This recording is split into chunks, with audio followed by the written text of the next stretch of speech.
Hello everyone, मैं दीक्षा। स्वागत है आपका आपके अपने यूट्यूब चैनल में। यूपीएससी प्रारंभिक परीक्षा को ध्यान में रखते हुए यूपीएससी प्रीलिम्स क्रैश कोर्स श्रृंखला चलाई जा रही है, जिसमें आपके आर्ट एंड कल्चर यानी कि कला एवं संस्कृति के टॉपिक को अभी फ़िलहाल में कवर किया जा रहा है, जिसमें और आपके जैसे पॉलिटी का 2-3 लेक्चर दे दिए जा चुके हैं। इसके बाद आपका इकोनॉमी के 2 लेक्चर दे दिए गए हैं। इकोलॉजी एंड एनवायरनमेंट के सभी लेक्चर कंप्लीट हो गए हैं और ये आपका आर्ट एंड कल्चर है, जिसके आपके ये आज तीसरा लेक्चर है। इसके साथ आपके 2-3 लेक्चर और आएंगे, उसमें आपका आर्ट एंड कल्चर का सेक्शन कवर हो जाएगा। फिर आपका पॉलिटी या इकोनॉमी को किसी एक सब्जेक्ट को कवर कराया जाएगा। फिर आगे के जितने भी सब्जेक्ट होंगे उनको बारी बारी से कवर किया जाएगा। हमारा टारगेट है कि आपको लास्ट 50 डे में सभी सब्जेक्ट की एक रूपरेखा बताना, और एक आप जिस तरीके से तैयारी कर रहे हैं तो आप क्रैश कोर्स मतलब कि इस तरीके से कि आपने कुछ चीज़ें रह गई हैं या फिर कुछ चीज़ें छूट गई जिनका रिवीजन रह गया है, तो आप क्रैश कोर्स के माध्यम से अपनी चीज़ों को जो आपने आपकी स्किप हो गई हैं उससे कवर की जा सकती है। तो उस संदर्भ में ये आपकी श्रृंखला चलाई जा रही है। साथ ही साथ आपको ये बता दें कि यूपीएससी प्रारंभिक परीक्षा को ध्यान में रखते हुए एक प्रीवियस ईयर श्रृंखला भी चलाई जा रही है, जिसमें आपको subject wise previous year question paper दिए जा रहे हैं, जो कि सिर्फ 3 साल के क्वेश्चन पेपर का ट्रेंड एनालिसिस लिया गया है कि 2023 में किस तरीके के पूछे गए, 2022 में, 2021 में। क्योंकि एग्ज़ाम का टाइम है तो आप अगर बहुत पीछे का पढ़ते हैं तो उसमें बहुत टाइम टेकिंग होगा, तो आपको जो आपके बदलते ट्रेंड के अकॉर्डिंग आपको लास्ट 3 ईयर का ही दिया गया है, ताकि आप ये भी देख सकें कि किस तरीके से क्वेश्चन का पैटर्न हो। और जब आप तैयारी करते हैं तो उस टाइम पे लगता है कि हम एक एग्ज़ाम फोबिया होता है कि हमारा ये चीज़ रह गया है, जो पढ़ रहे हैं वो याद नहीं हो रहा है। तो उस टाइम पे आप अगर प्रीवियस ईयर क्वेश्चन देख लेते हो तो आपकी तैयारी और बेहतर हो जाती है, उससे एक कॉन्फिडेंस बिल्डअप होता है। तो उसी संदर्भ में ये सीरीज़ चलाई जा रही है।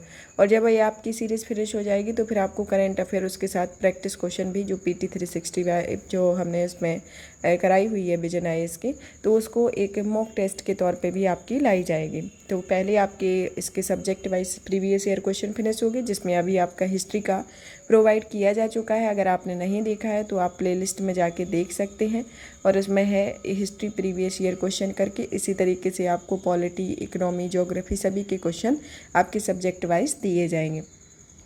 आप PDF प्राप्त करने के लिए हमारे telegram channel UPSC PSC with Diksha को ज्वाइन कर सकते हैं, जहां पर आपको इसकी PDF मिलेगी। साथ ही साथ हमारे द्वारा जो भी कोर्सेज कराए जाते हैं उन सभी की PDF उपलब्ध होगी। चलिए, तो आज का हमारा टॉपिक आता है भारतीय चित्रकला। भारतीय चित्रकला को देखा जाए तो कला के एक संदर्भ में समझा जाए तो कला के 2 रूप होते हैं। एक आती है दृश्य कला और एक आती है प्रदर्शनकारी कला।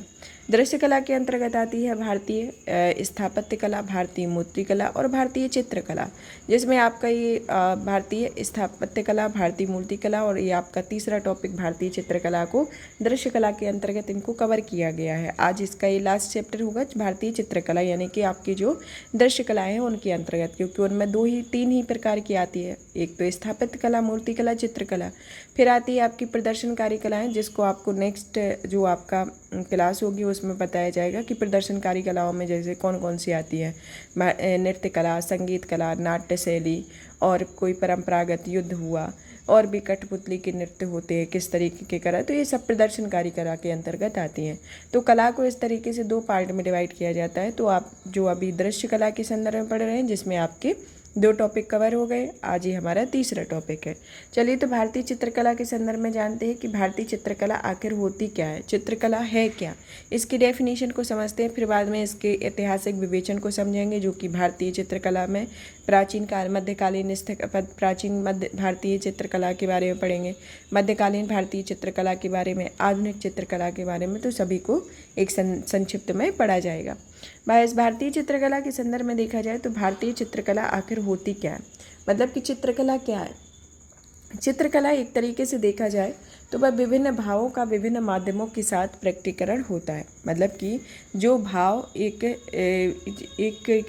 उनको किसी माध्यम के द्वारा प्रकट किए जाए। जैसे हम जो भी हमारी एक्टिविटी है उसको हम किसी के द्वारा प्रदर्शित करें, तो वह एक तरीके से, जैसे कि हमने कोई एल्बम लिया, एल्बम में कुछ डिज़ाइन किया, कोई फ़ोटो को डिज़ाइन किया, कुछ अपनी कलाकृति दिखाई, तो वो एक तरीके से दिखाई दे रही है कि कोई पेपर वर्क किया। तो एक तरीके से ये चित्रकला होती है कि आपने अगर कोई आर्ट कोई चित्र बनाया, आपने एक पेन और कागज़ पर उस पर बनाया, तो वो प्रदर्शित की जा रही है, वो दिखाई दे रही है आपको। और वो भी एक आपने एक तरीके से ड्रॉ किया है जिसमें आपको रंग रूप रेखा तान मतलब कि किस तरीके से उसको डिजाइन किया गया है, तो सभी के भावों को उसके अंतर्गत प्रकट किया जाता है। तो वह एक तरीके से चित्रकला होती है। चित्रकला को देखा जाए तो इसके ऐतिहासिक विवेचन के संदर्भ में कि इसको प्राचीन भारतीय इतिहास के संदर्भ में विभाजित किया गया है, मध्य भारतीय कालीन चित्रकला में और आधुनिक भारतीय चित्रकला के संदर्भ में। प्राचीन भारतीय मध्यकाल के अंतर्गत आती है आपकी दो तरीके से, एक तो आता है प्रागैतिहासिक, दूसरा आता है ऐतिहासिक।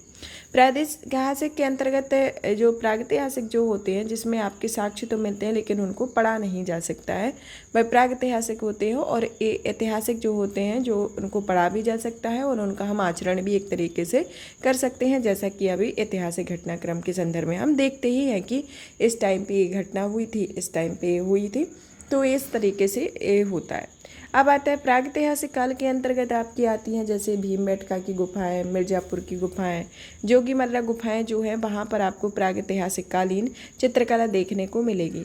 और ऐतिहासिक काल के अंतर्गत जैसे आपकी अजंता की गुफाएं, बाघ की गुफाएं, शीतलवासन की गुफाएं, एलोरा की गुफाएं जो है वहाँ पर आपको इसमें एक तरीके से ऐतिहासिक चित्रकला के नमूने देखने को मिलेंगे कि किस तरीके से उस टाइम पे चित्र बनाए जाते हैं, किन देवी देवताओं के, किन धर्मों के, किस तरीके के रंगों का प्रयोग हुआ है, यहाँ प्राकृतिक सौंदर्य को दर्शाया गया है या फिर मानव आकृति को बताया गया है। तो इस तरीके से प्रत्येक जो आपकी शैली है उनके बारे में इसको प्रदर्शित किया जाएगा। फिर आता है कि मध्यकालीन भारतीय कला के बारे में, मध्यकालीन भारतीय कला के बारे में देखा जाए तो एक तरीके से आपकी अपभ्रंशकालीन भारतीय कला हुई, मुगल कालीन, राजपूत कालीन, पहाड़ी चित्रकला, इसके साथ जितनी भी क्षेत्रीय कलाएं जो कि विभिन्न क्षेत्रों में फैली रही उन सभी के बारे में पढ़ेंगे।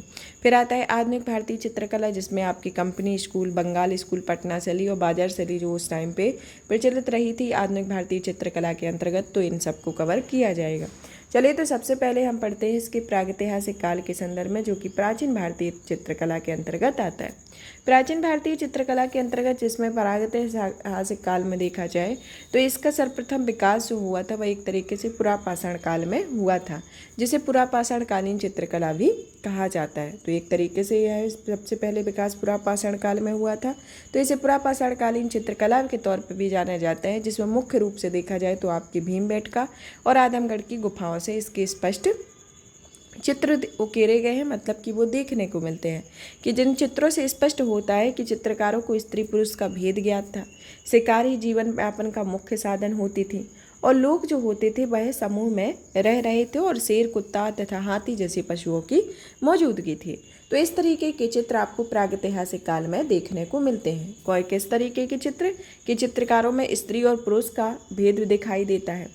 उसके बाद आपकी शिकार के जीवन यापन के जो जिस तरीके से वो जीवन यापन करते थे और किन किन माध्यमों के द्वारा करते थे तो उनके बारे में संदर्भित किया गया है, चित्रों के माध्यम से इसको बताया गया है। और लोग किस तरीके से रहते थे, लोग समूह में रहते थे या एकल रहते थे, उसमें समूह में लोगों को दिखाया गया है और शेर, कुत्ता, हाथी जैसे पशुओं की मौजूदगी वहाँ पर दिखाई दे रही है। तो इन्हीं के माध्यम से हमें ये पता चला है कि उस टाइम पे लोग किस तरीके से निवास करते थे, किस तरीके की स्थलाकृति बनाते थे और किन रंगों का प्रयोग करते थे, तो इनके संदर्भ में भी बनाया गया है। अब आता है कि चलो एक तौर पे देख लिया जाए कि भीमबेटका की गुफाओं के बारे में कि भीमबेटका जिसे कि भीमबेटका भी कहा जाता है, इनके संदर्भ में जान लेते हैं जो कि पुरापाषाण काल की एक प्रमुख पुरास्थल है। तो इसके संदर्भ में जानते हैं कि ये एक तरीके से देखा जाए तो आवासीय पुरास्थल है और यह यदि मानव द्वारा बनाए गए शैल चित्रों और शैलाश्रयों के लिए प्रसिद्ध है और इन चित्रों को पुरापाषाण काल से मध्यपाषाण काल के समय तक माना जाता है। मतलब कि जो पुरापाषाण काल से मध्यपाषाण काल और नवपाषाण काल है, जो आपका 3 तरीके के काल डिवाइड किए गए हैं, तो इसके अंतर्गत आपको पुरापाषाण काल से मध्यपाषाण काल तक इनका समय काल देखने को मिलता है। और ये चित्र जो है भारतीय उपमहाद्वीप में मानव जीवन के प्राचीनतम चिन्ह होते हैं इनकी अवस्थिति को देखा जाए तो यह मध्य प्रदेश के रायसेन जिले में स्थित है, जिसकी खोज 1957-58 में B.S. वाकड़कर यानी कि डॉक्टर विष्णु श्रीधर वाकड़कर के द्वारा की गई थी। इनसे रिलेटेड क्वेश्चन पूछा जाता है कि भीमबेटका की गुफाओं की खोज किनके द्वारा की गई थी, जो कि हाल फिलहाल में आपके MPPSC में क्वेश्चन तो हमेशा आता ही, क्योंकि स्टेट का है तो स्टेट PCS में आपके इस तरीके के क्वेश्चन आपके 1 लाइनर आते हैं, और UPSC में तो ये मिला के पूछा जाएगा कि इस चित्रकला के संदर्भ में ये चीज़ें आती हैं, तो इनके उदाहरणों के संदर्भ में, और इसमें अगर भीमबेटका की गुफाओं से रिलेटेड भी क्वेश्चन आता है तो इनके 4-5 संदर्भ इससे रिलेटेड जो भी इनकी विशेषताएं होंगी उनको दे देगा।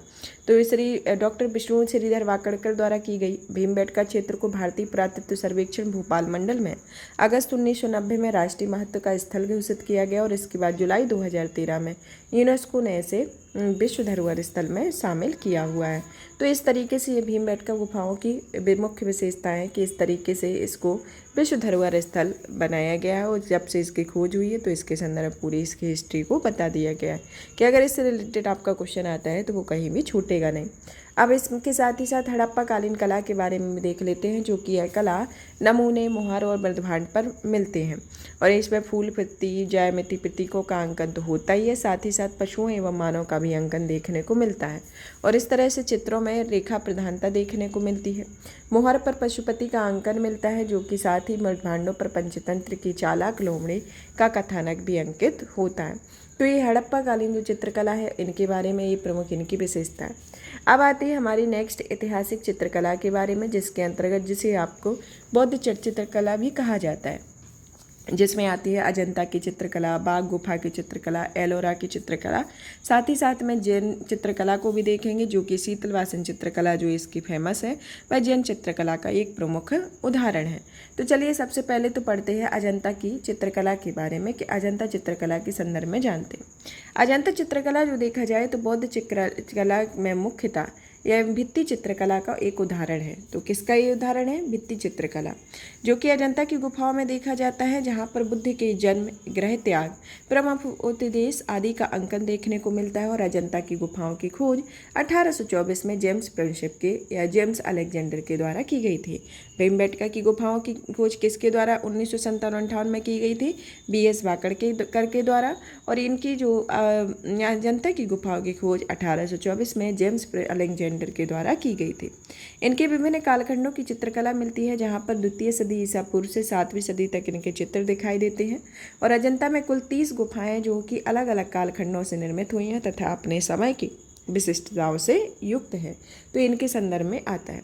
अब आता है कि अजंता की गुफा संख्या 1 और 2 जो है एक तरीके से देखा जाए तो नवीनतम है, जिनमें अत्यधिक अलंकरण के कारण जातक कथाओं का चित्रण है, और गुफा संख्या 9 से 10 में सर्वाधिक प्राचीन होती है।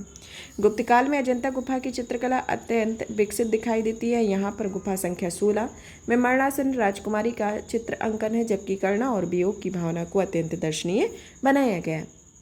गुफा संख्या 17 में चित्रशाला कहा गया है, क्योंकि इसमें बुद्ध के ग्रह त्याग, यशोधरा एवं राहुल का अंकन है, और सिंह एवं हाथियों की दृश्य अंकित है। अजंता गुफा में चित्र मुख्यतः बौद्ध धर्म से संबंधित है, और इनकी दीवारों एवं छतों पर बनाए गए चित्र जो है वह जातक कथाओं से लिए गए। गुप्त काल में चित्र बनाने की नई तकनीकें फ्रेस्को टेम्पुरा का प्रयोग की अजंता गुफा में किया गया। इसके तहत दीवारों पर गीले प्लास्टर पर ही चित्र बनाकर रंग भर दिए गए थे, और इन तरह अजंता के चित्रों में रेखा प्रधानता, वर्ण योजना, भावाभिव्यक्ति योजना जैसे चित्रकला के सभी तत्व इसमें देखने को मिलते हैं।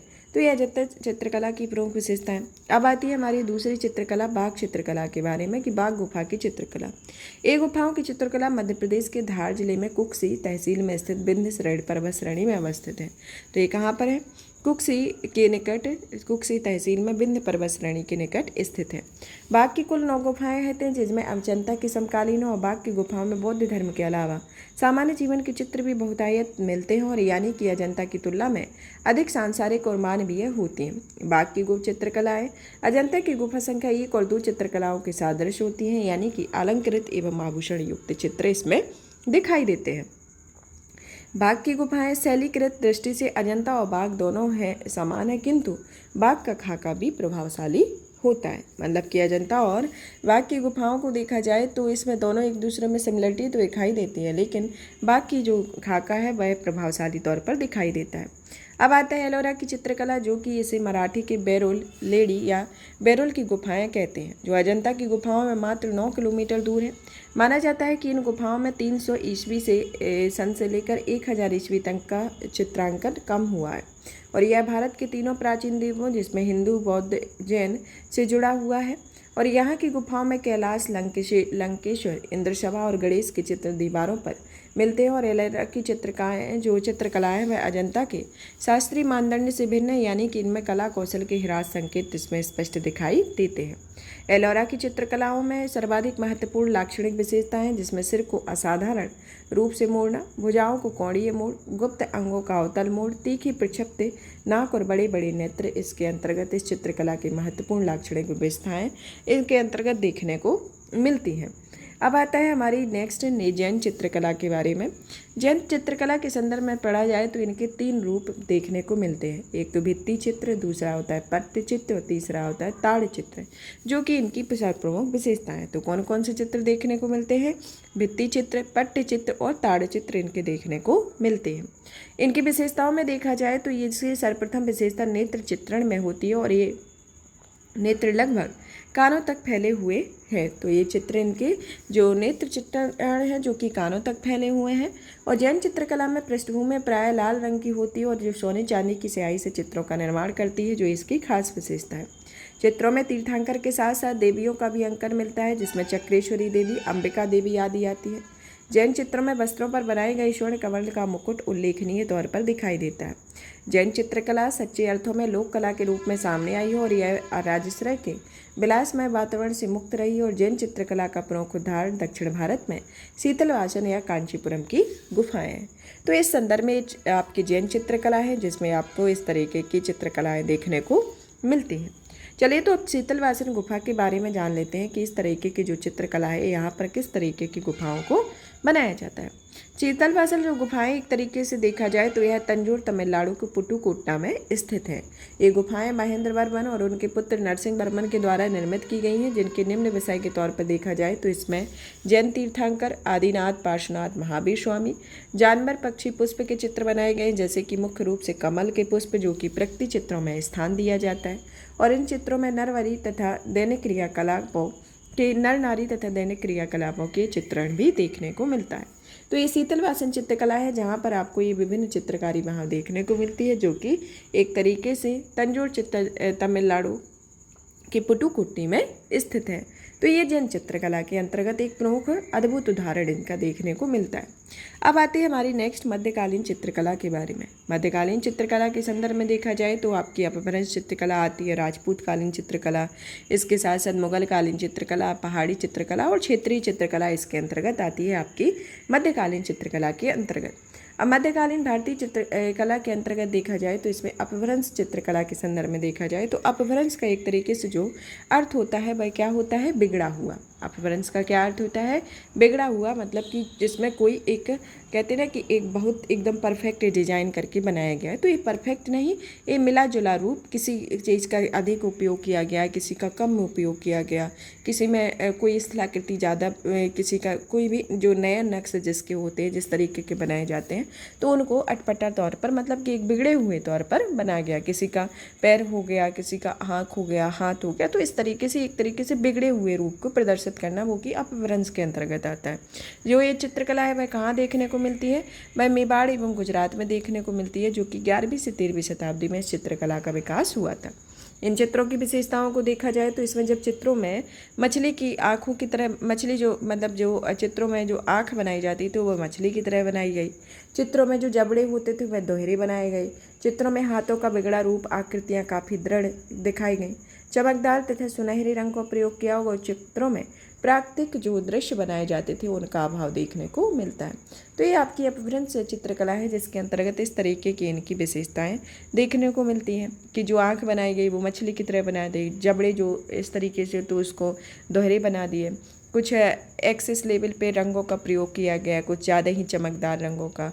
और फिर चित्र जो थे उनमें प्राकृतिक दृश्य ना बना के अटपटे जो भी चित्र होते हैं उनको बना दिया। कोई बिगड़ा हुआ रूप और आकृतियों को काफ़ी दृढ़ बनाया गया। तो इस तरीके से ये अपभ्रंश के तौर पर इनको देखा जाता है। अब आती है हमारी नेक्स्ट चित्रकला, पाल चित्रकला, जो कि इस चित्रकला को बंगाल और बिहार के पाल राजाओं के द्वारा इनके संरक्षित किया गया था। इसकी विशेषताओं में देखा जाए तो यह चित्रकला मुख्य रूप से पांडुलिपि चित्रकला है, जो कि ताड़पत्रों पर बनाई गई है। तो पाल चित्रकला किस पे बनाई गई है? यह ताड़पत्रों पर बनाई गई है, जो कि एक पांडुलिपि चित्रकला के तौर पर जानी जाती है। यहाँ पर प्राकृतिक दृश्य कम और मानविक कृतियाँ ज़्यादा देखने को मिलती हैं और इसकी चित्र संरचना तो सादे रहते थे, लेकिन यहाँ पर देवीय भाव भरे हुए हैं। तो इस तरीके से ये पाल चित्रकला के अंतर्गत आते हैं, जो कि आपकी एग्जाम ओरिएंटेड ये आपकी चित्रकला है। नेक्स्ट आती है आपकी इसके अंतर्गत राजपूत शैली के बारे में, राजपूत चित्रकला के बारे में। तो इनका स्वरूप जो एक तौर से देखा जाए तो इनका शुरुआती रूप से राजपूत शैली का स्वरूप भित्ति चित्रकारी व फ्रेस्को शैली के अंतर्गत था, जो आगे चलकर लघु चित्रकला शैली में की प्रधानता में कायम हो गई। फिर आती है कि इनका विषय एक तरीके से आध्यात्मिक और धार्मिक चित्रकला की शैली का रहा है और इनके प्रतीक में हिंदू प्रतीकों का इस्तेमाल खूब हुआ है, जैसे कमल, मोर, गरुड़ आदि का। और यह 17वीं से 18वीं शताब्दी के बीच इनकी महत्ता रही है। तो ये राजपूत शैली के बारे में, यानी कि राजपूत चित्रकला के बारे में। अब आती है हमारी मुगलकालीन चित्रकला के बारे में, कि मुगलकालीन चित्रकला के संदर्भ में देखा जाए तो यह एक तरीके से ईरानी, यूरोपीय और परंपरागत भारतीय चित्रकला के तत्वों से बनी हुई है। तो इसमें ईरानी चित्रकला का भी समावेशन देखने को मिलता है, यूरोपीय चित्रकला का भी समावेशन देखने को मिलता है, साथ ही साथ इसमें भारतीय परंपरागत चित्रकला का भी समावेशन देखने को मिलता है। इस काल में चित्रकारी भित्ति चित्र, वस्त्र चित्र, पांडुलिपि चित्रण तथा छवि चित्र से युक्त रही है तथा इसमें मुगल शासक जो सबसे पहले बाबर रहे हैं उनमें चित्रकला में रुचि रखते थे और ईरान के प्रसिद्ध चित्रकार इन्होंने बेहजाद के चित्रों की समीक्षा भी की हुई थी। हुमायूं के दरबार में दो प्रसिद्ध चित्रकार अब्दुल समद और मीर सैयद अली निवास करते थे और हुमायूं ने मीर सैयद अली को नादिर उल अस्र और अब्दुल समद को सीरी कलम की उपाधि दी हुई थी। तो ये प्रमुख चित्रकार रहे, जिसमें आपके बाबर के समय में बेहजाद रहे, हुमायूं के समय में दो चित्रकार अब्दुल समद और मीर सैयद अली है। इनसे रिलेटेड आपके क्वेश्चन पूछे जा चुके और पूछे जाने की संभावना भी होती है, क्योंकि मुगलकालीन चित्रकला के बारे में पूछा जाए तो इसमें एक विकास क्रम को देखते हैं कि सबसे पहले बाबर आया तो बाबर के संदर्भ में किस तरीके की चित्रकारी, मतलब कि कौन रहे हैं, क्योंकि उनके समय में तो एक ही रहे। फिर हुमायूं, मतलब कि एक चरमोत्कर्ष का काल पूछते हैं, कब इसका पतन हुआ उसके संदर्भ में पूछते हैं, तो किसके समय में किस के लिए फेमस रहा तो उसके संदर्भ में रिलेटेड क्वेश्चन आते हैं।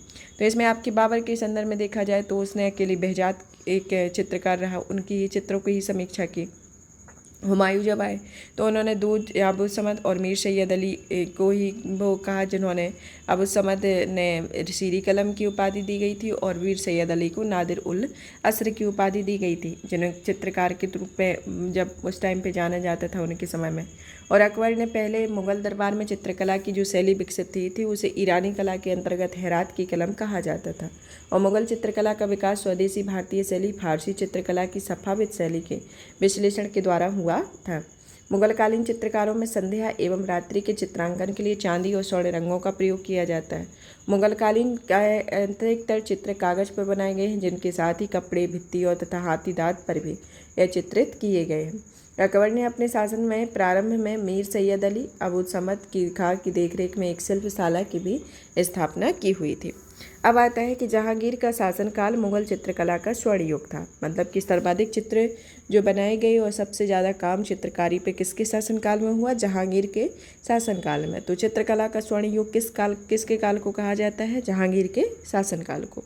इन्होंने आगा खां के नेतृत्व में आगरा में एक चित्रणशाला की स्थापना की हुई थी और जहांगीर के काल में मुगल चित्रकला पर फारसी प्रभाव की समाप्ति हुई और चित्रकला को भारतीय पद्धति का विकास हुआ।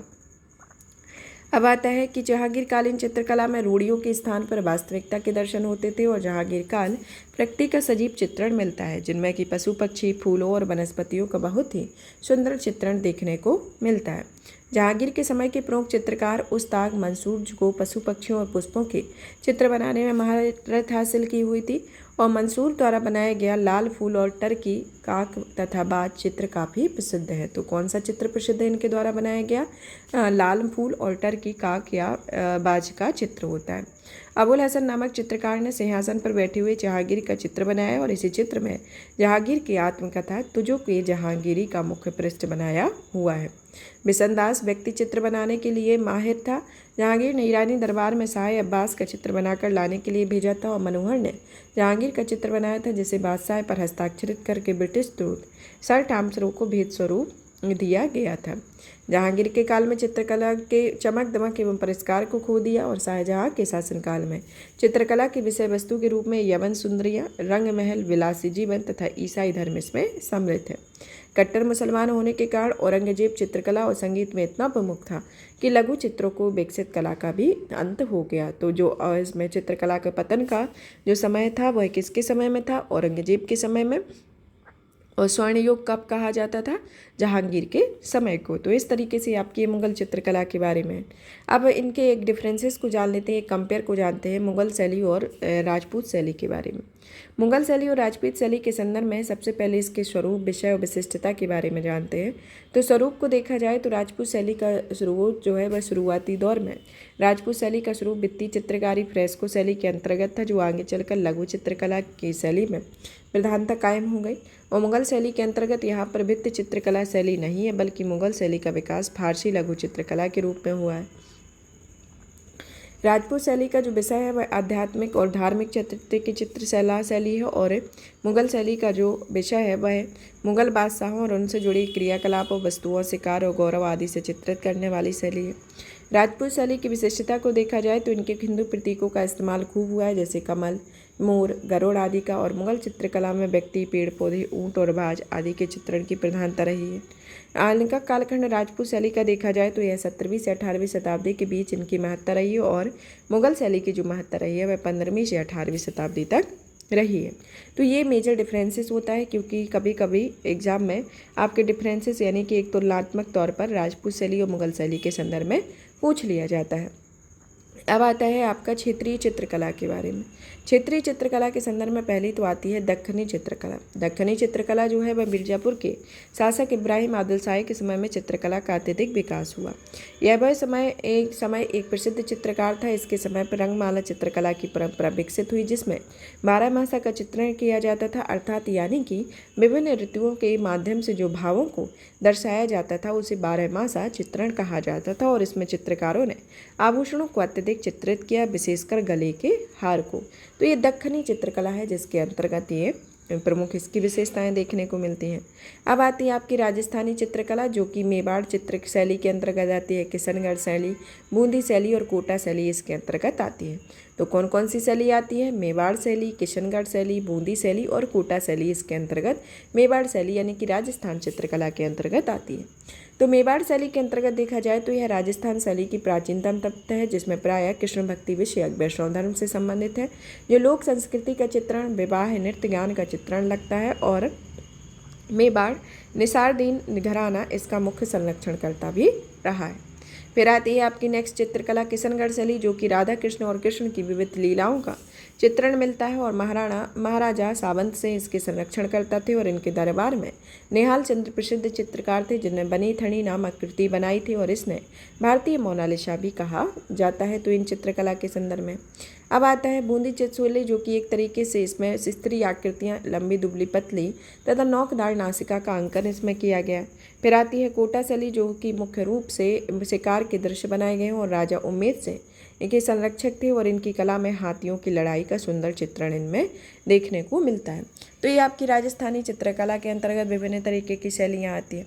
फिर आती है आपकी पहाड़ी चित्रकला। पहाड़ी चित्रकला जो एक तरीके से विकास हुआ है पंजाब की पहाड़ी रियासतों में राजपूत चित्रकला शैली में अपने नए रूप को प्रकट हुई है। पहाड़ी कलम में नाम से जानी जाती है, और यह नादिर शाह अहमद शाह अब्दाली के आक्रमण के पश्चात अनेक मुगल और राजपूत कलाकारों ने पहाड़ों में शरण ली, और फिर कांगड़ा, बसोली और गुलेर कला के प्रमुख केंद्र सामने आए हुए हैं। चलिए तो एक एक करके उनकी व्याख्या को जानते हैं कि कांगड़ा शैली जो रही है भाई, कांगड़ा शैली में महाराजा संसार चंद्र के समय में चित्रकला का पर्याप्त विकास हुआ। इस कला के भूत में राजपूत शैली की भूमिका दिखाई देती है, जो कि चित्रों में प्रमुखता पौराणिक कथानक को नायक नायिका के अंकन देखने को मिलता है। इस शैली के अंतर्गत अब आती है दूसरी शैली बसोली शैली, जो कि जम्मू क्षेत्र में बसोली पहाड़ी चित्रकला का प्रमुख केंद्र रहा है, जिसमें राजा कृपाल सिंह के समय में इनका विकास हुआ।